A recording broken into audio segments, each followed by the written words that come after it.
ورتوای چې سبې د وخت به تزي او دا خط پرسه او بیا به دې خط جواب هم تراوړي د پیښور نه لاړ شه لاهور ته او هلته وایي چې خط ورسو دا غي جواب دی راوړه یا خط فیروز راغی کور ته ماښام دی شاه ولا خط ورکړی دی شپه به تېرې سبې نه به ځي چې سبا شو نو بیبي ته وی چې داسې د باچا د خدمت په سلسله کې زه ځمه ان قریب په خیري زر براشم دا دغه یو مکتوب دی تیارې د توی ورته وکړو لیکن اتفاق دا او غریب چې روان شو هغه خط د باچا بالغ لاندې پاتې شو زه دا خیال وکړم چې ما په جیب کې اچولی دا خط باندې پاتې شو فیروز په سفر باندې روان شو باچا ته چې معلومات حاصل شو وایي چې مرکب دومره بجیزي او روان شوی فیروز حق والا او باچا دې خوا کور ته راغی د کور زنځیر وټکاو فقر الباب زنځیر ورته وټکاو د فیروز ښځې زنځیر پرانیست د پرانیستو نه مخکې چې مم بالباب لکه په دروازه څوک یې وي انا الملک سید زوجک زه بادشاه یم او ستا د سختن آقا او مولا یم ښځې وایي چې شاید سختن مې په سفر دی د باچا پړې کې برحم راغلی څه خرچ مست یې راوړی او آخر بادشاه دی دا شی هم ډېر ګران و چې باچا وایي دروازه پرانیزه او ته نه پرانیزې نو ښځې ورته دروازه پرانیسته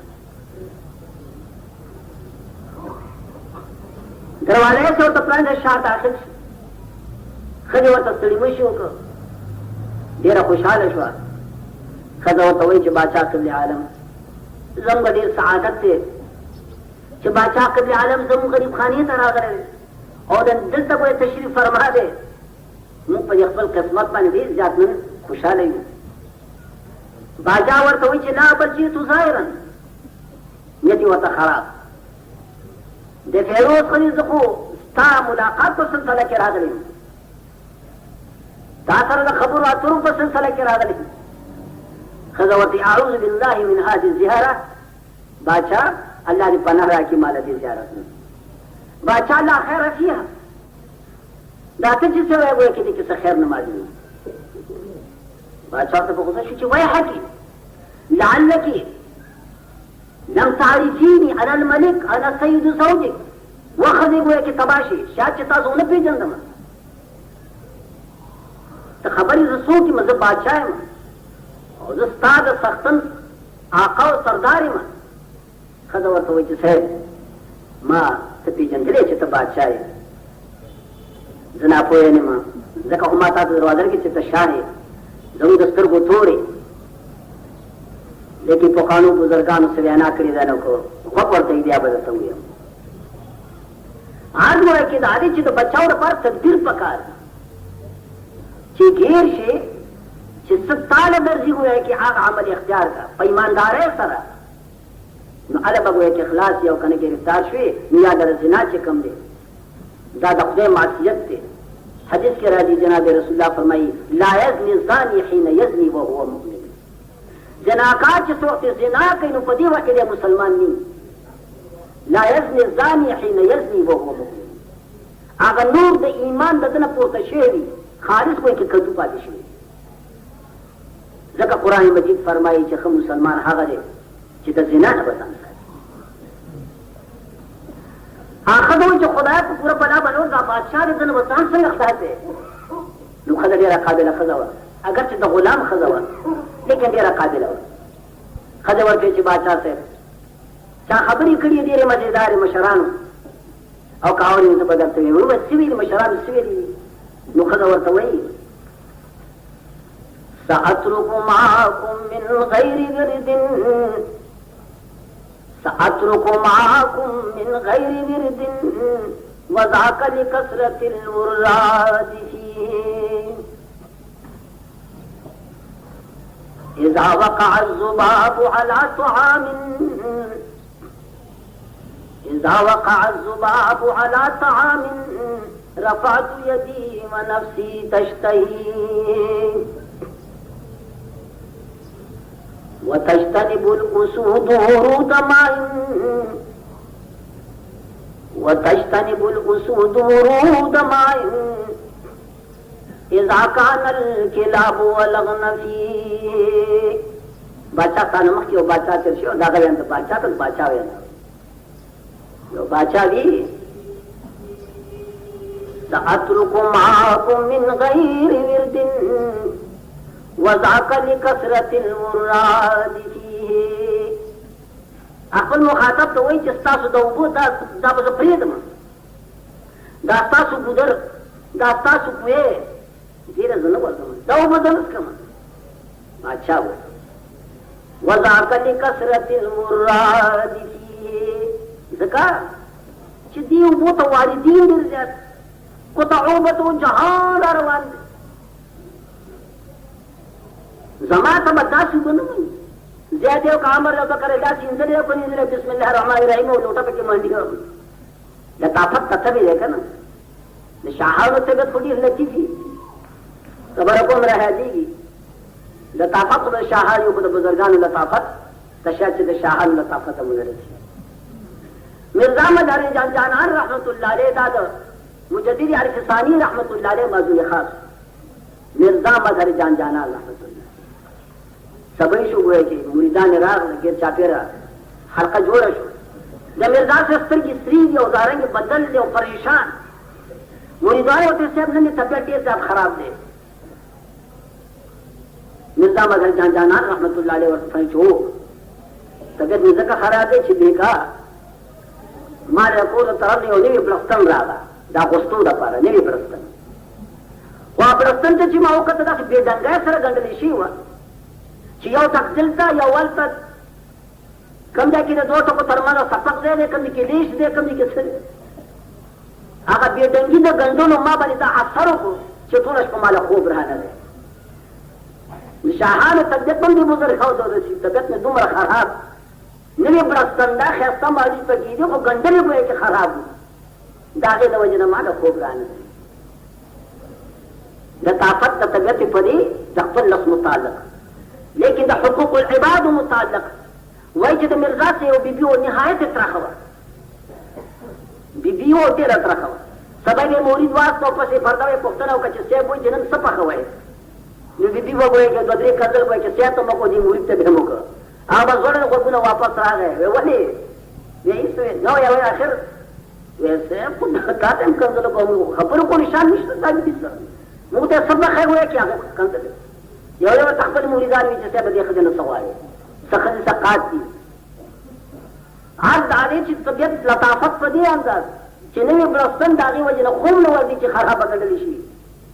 لیکن د حقوق العباد د مراعاتو حال یې وایه چې دا دی چې مرزا چې خپل مریدان دی چې عزیزانو دا واقع چې ډېره ترخه ده، لیکن دا زه د ځانه نه جدا کوم. ډېره زه طلاق نه ورکوم. زه خو ګورم که زه یې طلاقه کړم داسې د مور زوی څوک نشته چې د دې ناز به یو شي. خیر دی وایي په ما دې ناز کوي زه به د دې دا ناز وړم الله به ما له د دې اجر راکړي. نو ښځه ورته وایي چې صاحب یو سړی هغه وي سأترك معكم من غیر ورد وذاک لکثرة الرواد فيه. دا ستاسو به زه نه څښم لیکن جهان راځي لاسونه پکې منډي او بس کې ګویا چې دا زما طبیعت ته نه راځي.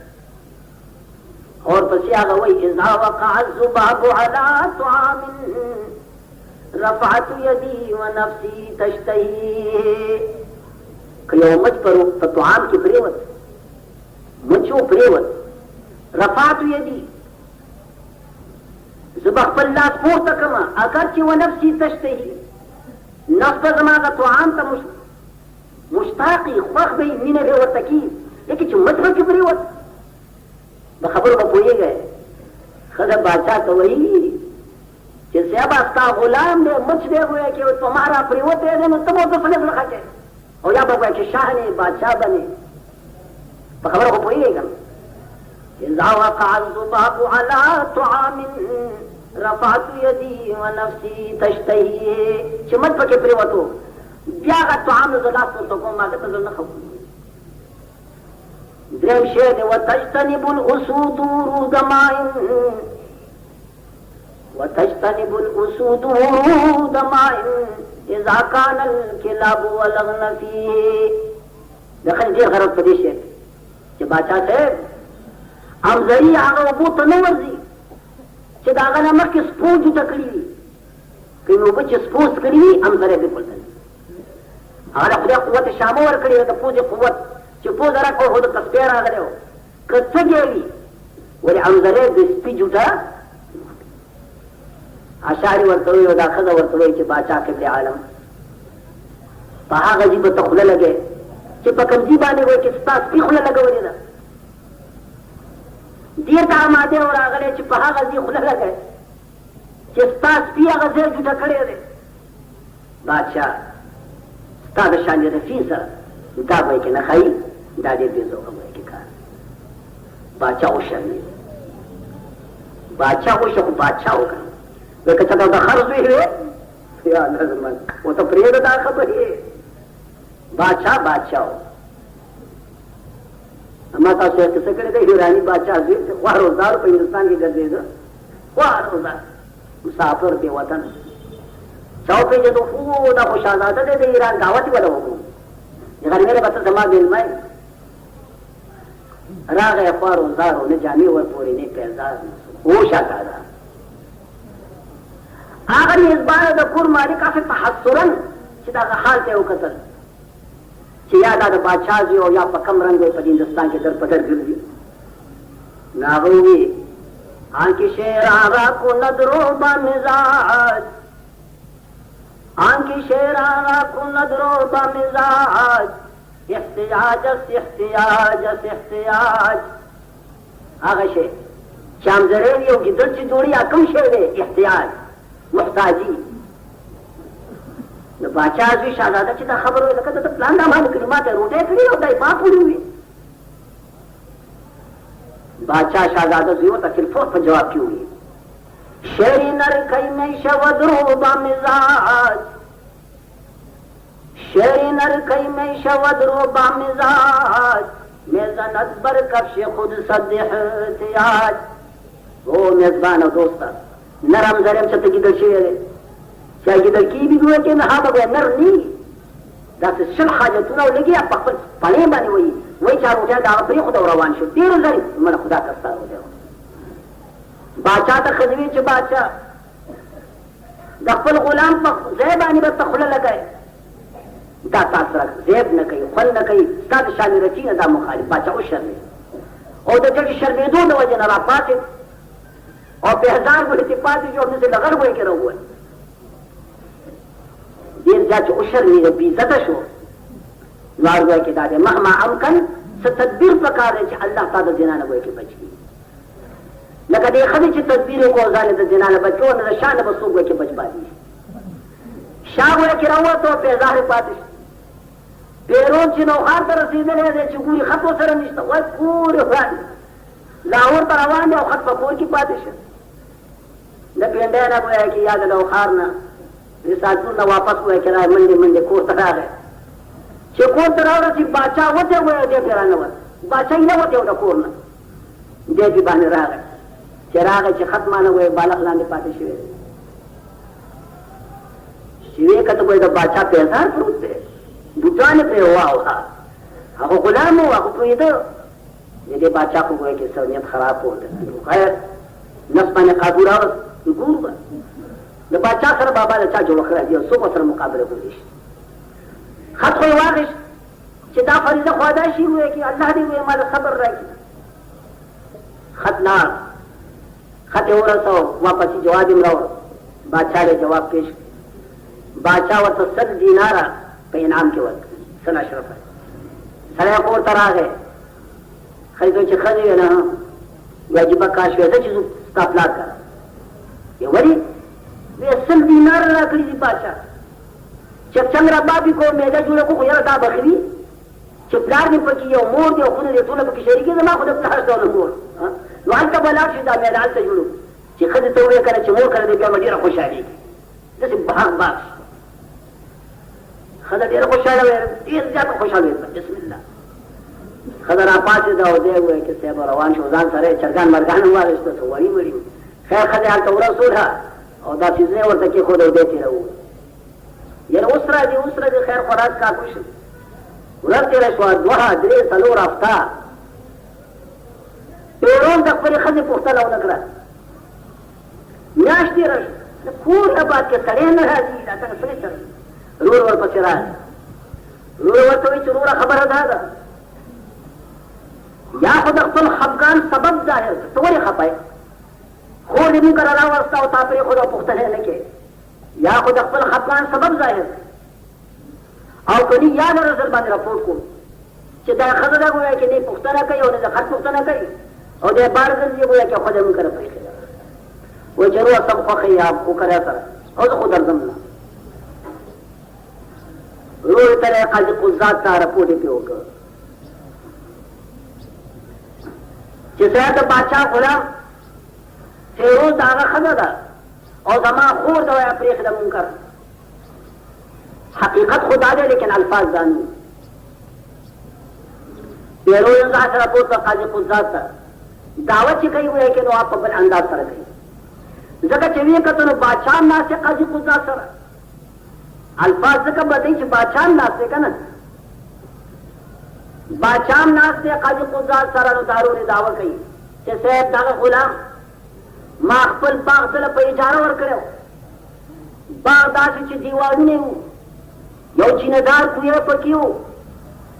دغه دیوالونه ټول ونړول او هغه چینهدار کویه هم وایي کې خوش پوښتنه وایي کې نه کوي.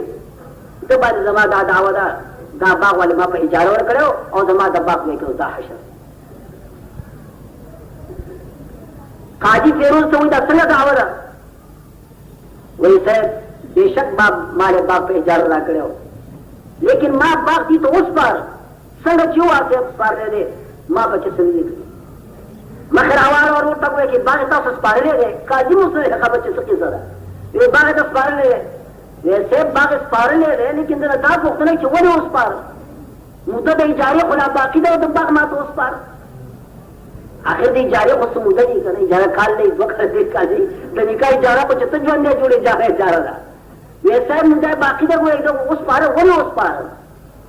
قاضي بیا وایي چې فیروز ته مخ راوړه، ځکه چې دا موده د اجارې باقي ده نو دا باغ تا ولې دې ته وسپارو مالکانو ته؟